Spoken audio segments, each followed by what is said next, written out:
दोस्तों नमस्कार, स्वागत है आप सभी का। एक बार फिर से आई चलते हैं बिहार सुबह की ताजा खबरों की ओर। लेकिन उससे पहले अगर आपने अभी तक इस चैनल को सब्सक्राइब नहीं किया तो कर लें, जिससे कि आपको बिहार सुबह की ताजा खबर रोजाना मिलती रहे। पहली और बड़ी खबर, वाल्मीकि टाइगर रिजर्व में 1 नवंबर से जा सकेंगे पर्यटक। वाल्मीकि टाइगर रिजर्व का पर्यटन सत्र इस बार बारिश के कारण यह सत्र 1 नवंबर से शुरू होगा। यह हर वर्ष 15 अक्टूबर को शुरू हो जाता है, जो कि 15 जून तक चलता है। इस दौरान पर्यटक जंगल सफारी और बोटिंग का आनंद नहीं उठा पाते हैं, लेकिन कभी कभी मौसम अनुकूल नहीं रहने के कारण पर्यटन सत्र की शुरुआत में देरी होती है। इस वर्ष लगातार हो रही बारिश के कारण 15 अक्टूबर से समय बढ़ाकर 1 नवंबर कर दिया गया है और 1 नवंबर से बिहार के सभी नागरिक वाल्मीकि टाइगर रिजर्व में जा सकते हैं। अगली खबर, बिहार के दौरे पर गृह मंत्री अमित शाह पहुंचे। गृह मंत्री ने अपने भाषण में कहा कि जेपी का नाम लेकर आज बिहार के सत्ताधारी नेता कांग्रेस की गोदी में बैठे हैं। मैं आपसे पूछना चाहता हूं कि क्या यह सही है? बिहार की जनता को तय करना है कि जेपी की राह पर चलने वाली नरेंद्र मोदी की सरकार चाहिए या फिर उनके सिद्धांतों से भटक चुके लोगों को। अमित शाह ने नीतीश कुमार पर निशाना साधते हुए कहा कि कुछ लोग सत्ता के लिए 5-5 बार पाला बदल लेते हैं और ऐसे लोगों को जनता सबक सिखाना जानती है। अगली खबर, किडनी के इलाज के लिए सिंगापुर गए लालू यादव। लालू यादव सिंगापुर चले गए। आरजेडी अध्यक्ष किडनी की गंभीर बीमारी से पीड़ित हैं। लालू यादव की दोनों किडनी 75% से ज्यादा डैमेज है, साथ ही वो डायबिटीज और हाई ब्लड प्रेशर से भी पीड़ित है। ऐसे में वो सिंगापुर जाकर अपना किडनी ट्रांसप्लांट करा सकते हैं। लालू प्रसाद यादव की बेटी रोहिणी सिंगापुर में ही रहती है। ऐसे में पासपोर्ट रिलीज की अनुमति मिलने के बाद सिंगापुर जाने का फैसला लिया गया।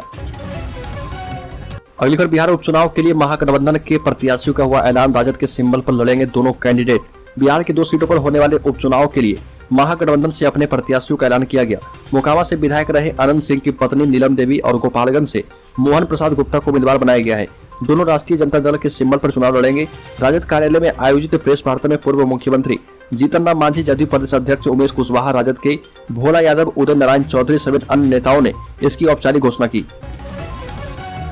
अगली खबर, बिहार के सीवान जिले को जल्द 4 लेन सड़क की सौगात मिलने वाली है। इसको लेकर केंद्रीय सड़क परिवहन एवं राजमार्ग मंत्रालय ने 1431 करोड़ रुपए की लागत से बनने वाली सड़क को स्वीकृति प्रदान कर दी है। खासकर राम जानकी सड़क मार्ग का निर्माण 4 लेन में हो जाने से जिले के श्रद्धालुओं को भगवान राम की जन्मभूमि अयोध्या और माता सीता की जन्मस्थली नेपाल के जनकपुर तक जाने के लिए एक अलग मार्ग जल्द ही उपलब्ध होगा। साथ ही आम नागरिकों को भी आवागमन में सहूलियतें उपलब्ध होगी। अगली खबर, बिहार के state crime record bureau SCRB में तैनात DIG रैंक के IPS अफसर राजीव रंजन की मुश्किलें बढ़ गई है। CID ने अपनी जांच में उनके खिलाफ लगे यौन शोषण और महिला को झूठे केस में फंसाने के आरोप सही पाए हैं। CID ने DGP से राजीव रंजन के खिलाफ कार्रवाई की सिफारिश की है। ऐसे में पुलिस मुख्यालय के द्वारा जल्द ही IPS अफसर के खिलाफ उचित कार्रवाई की जाएगी। राजीव रंजन के पास DIG रेल का अतिरिक्त प्रभार भी अभी मौजूद है। अगली खबर, 14 से 20 अक्टूबर तक बिहार में दर्जनों ट्रेनें रहेंगी रद्द। जल्दी से पहले चेक कर लें अपनी गाड़ी का स्टेटस। पूर्वोत्तर रेलवे से जुड़ी बड़ी खबर सामने आ रही है। अगर आप बिहार के सिवान जंक्शन से ट्रेन पकड़ने वाले हैं तो अपने ट्रेन का स्टेटस जरूर चेक कर लें। पूर्वोत्तर रेलवे ने 14 से 20 अक्टूबर तक कई ट्रेनों को रद्द कर दिया है। दीपावली और छठ से पहले रेलवे ने यात्रियों को बड़ा झटका दिया है। रद्द हुई इन ट्रेनों में पैसेंजर, मेल और एक्सप्रेस ट्रेनें भी शामिल है। अगली खबर, लोक नायक जयप्रकाश नारायण की जयंती पर सिताब दियारा में उनकी 14 फीट ऊंची प्रतिमा का अनावरण होते ही स्थानीय लोगों में खुशी का माहौल बन गया। सिताब दियारा में जेपी की अब तक 10 प्रतिमा स्थापित हो चुकी है, लेकिन यह प्रतिमा अपने आप में काफी खास है क्योंकि इसे केंद्रीय कैबिनेट की मंजूरी के बाद इस गांव में स्थापित किया गया है। समारोह को संबोधित करते हुए उत्तर प्रदेश के मुख्यमंत्री योगी आदित्यनाथ ने बिहार में बढ़ते अपराध के सवाल भी उठाए और ये भी कहा कि बिहार में सत्ता का अपराधीकरण हो चुका है। भ्रष्टाचार और अपराध की चक्की में पूरा बिहार पीस रहा है। ये भी कहा कि जनता को फैसला लेना होगा कि बिहार को कैसे अपराध मुक्त बनाकर विकास के रास्ते पर आगे बढ़ाया जाए। अगली खबर, बिहार के बेगूसराय में बेखौफ अपराधियों का तांडव एक बार फिर से देखने को मिला। अपराधियों ने बीजेपी नेता सह रिटायर फौजी की गोली मारकर हत्या कर दी। हत्या के बाद इलाके में सनसनी फैल गई। घटना के बाद परिजनों में कोहराम मचा है। हत्या की वारदात नया गांव थाना क्षेत्र के सोनापुर गांव का है। मृतक रिटायर फौजी की पहचान सोनापुरा गांव के रहने वाले विजय सिंह के रूप में की गई है। अगली बार, बिहार के मछली पालकों और मछुआरों को आर्थिक संकट से निकालने के लिए अब बिहार सरकार आगे आ गई है। अब राज्य के मछुआरों को मछली पालन के लिए प्रतिबंधित महीनों में 4500 रुपए का सहायता अनुदान दिया जाएगा। इस योजना के तहत केंद्र सरकार भी राज्य सरकार के साथ मिलकर अंशदान करेगी। आपको बता दें कि मौसम की अनिश्चितताओं के कारण जून से लेकर अगस्त सितंबर तक मछुआरे को तेज बारिश तो कभी गर्म हवा और लू का सामना करना पड़ता है। इन्हीं महीनों में नदियां उफान पर है और इसको लेकर अब राज्य सरकार गंभीर है। अगली खबर, जनक राम हो सकते हैं बिहार बीजेपी के प्रेसिडेंट। बिहार में बदले राजनीतिक समीकरण के बाद बीजेपी बिहार में अब विपक्ष में है। मजेदार बात यह है कि बिहार की ज्यादातर राजनीतिक दल जिनके पास एक भी विधायक है वो सब सरकार में शामिल है और यह सरकार के समर्थन में है। इसके बाद बीजेपी गठबंधन के मुकाबले अकेले खड़ी है। तब सवाल उठ रहा कि बिहार में गठबंधन को चुनौती देने के लिए बीजेपी का चेहरा कौन होगा।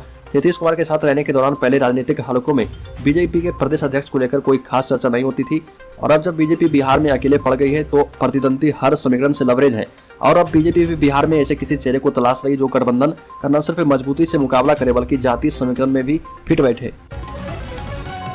अगली खबर मोकामा में बीजेपी कैंडिडेट सोनम देवी को अनंत सिंह ने बरसाती मेढक बताया, जनता जमानत जब्त करा देगी ऐसा भी कहा। गोपालगंज से मोहन प्रसाद गुप्ता तो मोकामा से अनंत सिंह की पत्नी नीलम देवी को अपना उम्मीदवार बनाया गया है। वहीं टिकट मिलने के बाद राजद प्रत्याशी नीलम देवी ने भी बीजेपी पर निशाना साधा। वहीं अनंत सिंह ने कहा कि मोकामा से बीजेपी उम्मीदवार सोनम देवी को बरसाती मेढक की तरह टर्टर करने की आदत है। अनंत सिंह ने बताया कि जनता जमानत जब्त करा देगी। अगली खबर सिमुतल्ला वासी विद्यालय में कक्षा 6 में प्रवेश के लिए प्रारंभिक परीक्षा की तिथि जारी कर दी गई है। परीक्षा 20 अक्टूबर को ली जाएगी। 2.5 घंटे की परीक्षा 1 बजे से 3:30 तक होगी और इसके लिए बिहार बोर्ड के द्वारा प्रवेश पत्र जारी कर दिया गया है। छात्र अपना प्रवेश पत्र बोर्ड की वेबसाइट https://secondary.biharboardonline.com से यूजर आईडी और पासवर्ड से डाउनलोड कर सकते हैं। प्रारंभिक परीक्षा में सफल होने के बाद चयनित छात्र मुख्य परीक्षा में शामिल होंगे।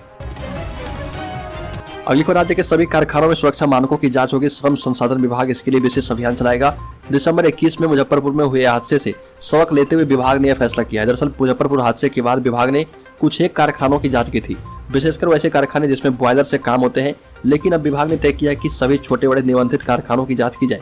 राज्य में 8,274 निबंधित कारखाने हैं और इसमें 2,20,000 लोग काम करते हैं। यदाकदा इन कारखानों में हादसे होते रहते हैं जिसमें जान माल की नुकसान होते रहती है। ऐसे हादसे कारखानों की सुरक्षा मानकों पर सवाल खड़ा करते हैं। इसलिए सुरक्षा मानक सुनिश्चित करने के लिए विभाग ने क्रमवार तरीके से सभी कारखानों की जांच करने का निर्णय किया है। अगली खबर, उत्तर प्रदेश के पूर्व मुख्यमंत्री मुलायम सिंह यादव की अर्थी को तेजस्वी यादव ने दिया कंधा। अंतिम यात्रा में शामिल हुए स्वामी रामदेव और इसी क्रम में रक्षा मंत्री राजनाथ सिंह, स्वामी रामदेव, अभिषेक बच्चन, कमलनाथ, वरुण गांधी, जयंत चौधरी, एन चंद्रबाबू नायडू समेत कई गण्यमान्य लोग भी नेताजी की अंतिम यात्रा में शामिल होने पहुंचे। अंतिम यात्रा में शामिल होने के लिए बिहार के उप मुख्यमंत्री तेजस्वी यादव भी सीएफआई पहुंचे थे। इस दौरान उन्होंने मुलायम सिंह को श्रद्धांजलि दी और अर्थी को कंधा भी दिया। अगली खबर, विश्व हिंदू परिषद के 60 वर्ष पूरे होने के उपलक्ष्य में 1.5 लाख गाँव से संपर्क किया जाएगा। इसके लिए पूर्णकालिक कार्यकर्ताओं की संख्या बढ़ाई जाएगी। उक्त बातें बिहिप के केंद्रीय मंत्री नरपत सिंह ने गौशाला में संवाददाता सम्मेलन में कही और बताया कि बिहिप का अगले वर्ष स्थापना का 60 वर्ष पूरा हो चुका है। इस उपलक्ष्य में 1.5 लाख गाँव में संपर्क कर लोगों को हितचिंतक बनाया जाएगा। 2019 में 90,000 गाँव के 64 लाख लोगों से संपर्क कर उन्हें हितचिंतक बनाया गया था। ये भी बताया कि अगले साल के कार्यक्रम के लिए बिहिप कार्य योजना तैयार कर चुका है। कार्यकर्ताओं में सक्रियता लाने के लिए संकल्प दिलाया जा रहा और इसके लिए केंद्रीय टीम का लगातार दौरा भी हो रहा। अगली खबर, बिहार में जदयू को लगा झटका। पूर्व विधायक गुड्डू चौधरी बीजेपी में हुई शामिल।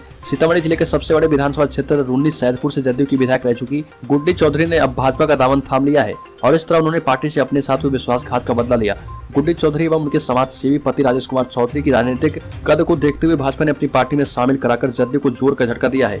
गुड्डी चौधरी 4 बार विधानसभा चुनाव लड़ चुकी है और उन्होंने राजधानी पटना में भाजपा के प्रदेश अध्यक्ष संजय जायसवाल, केंद्रीय मंत्री नित्यानंद राय, बिहार विधान परिषद में विपक्ष के नेता सम्राट चौधरी समेत कई बड़े नेताओं की मौजूदगी में भाजपा की सदस्यता ग्रहण की।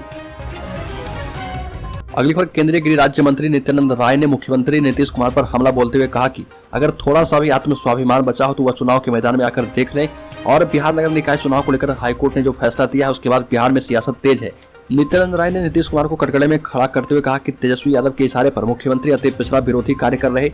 ये भी कहा कि नीतीश कुमार भ्रम की स्थिति पैदा कर रहे हैं। सुप्रीम कोर्ट के आदेश के बाद महाराष्ट्र, मध्य प्रदेश राज्य ने कमेटी का गठन किया, लेकिन नीतीश कुमार पुराने कानून का हवाला देकर मामले को उलझा चुके हैं।